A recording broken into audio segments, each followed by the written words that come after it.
Hello everyone, today I will be reviewing the Rapido Jones Goods that came out at the end of last year.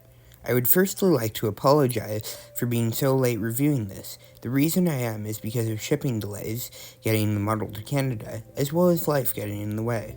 The logo comes packaged in a fancy Scottish Legends box that is painted in the same livery as the logo.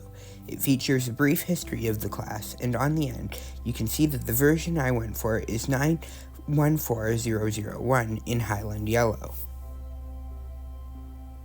Inside the box, there is lots of foam cushioning the logo, as well as a very detailed owner's manual and accessory pack, featuring splashers for the front bogey wheels that can be fitted if you have wide curves on your layout, as well as screw-link couplings and etched number plates.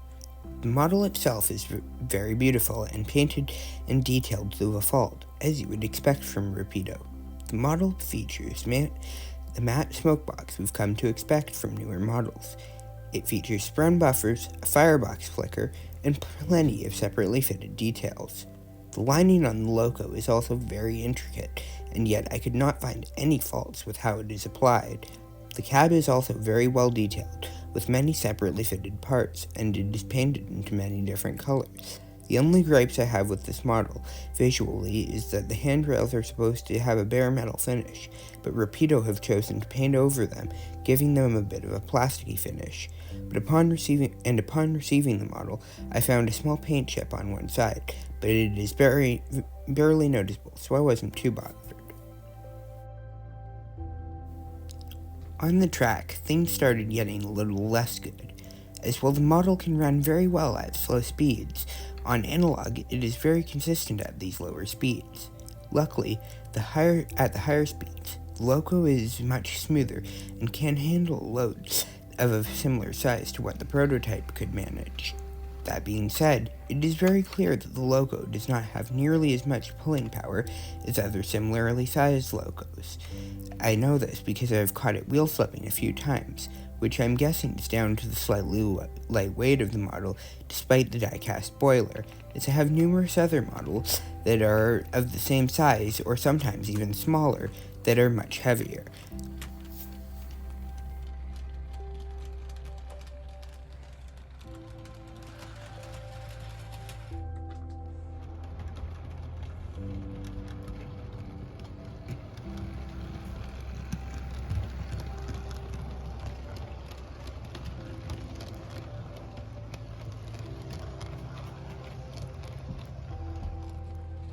As I said though, you can see at these higher speeds here that it is running at, that it is perfectly smooth and runs as well as any other locomotive that is made in this decade.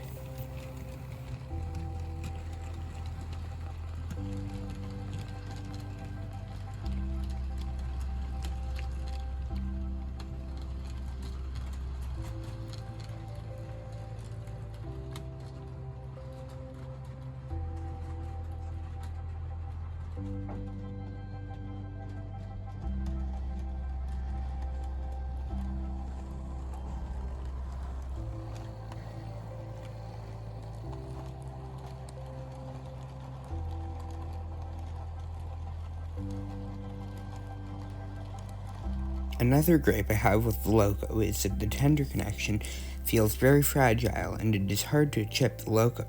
It seems to be holding up okay so far, but I will have to revisit that in a few years once I've used the logo a little more. While I had the logo and tender apart to demonstrate the coupling, I also decided to fit the logo with a decoder. To do this, you remove the 4 tender screws as showed in the instructions, and the body comes away revealing a 21-pin decoder socket. The logo runs much smoother with the decoder fitted at slow speeds.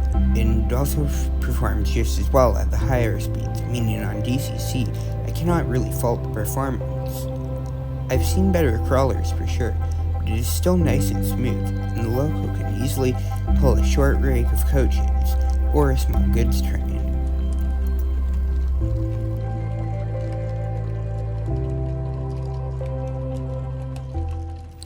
Overall, my thoughts are that the Jones Goods is a great looking and decent running locomotive. I can recommend it, but be warned that the slow speed is not great on analog, and the tender connection can be a nightmare at times. Since I have owned the loco for a few months, I can also report that it is almost impossible to remove the base keeper plate, and doing it you usually end up destroying the brake rigging, something that the instructions don't mention for removing the base keeper plate, as they just tell you that you need to remove the 3 screws.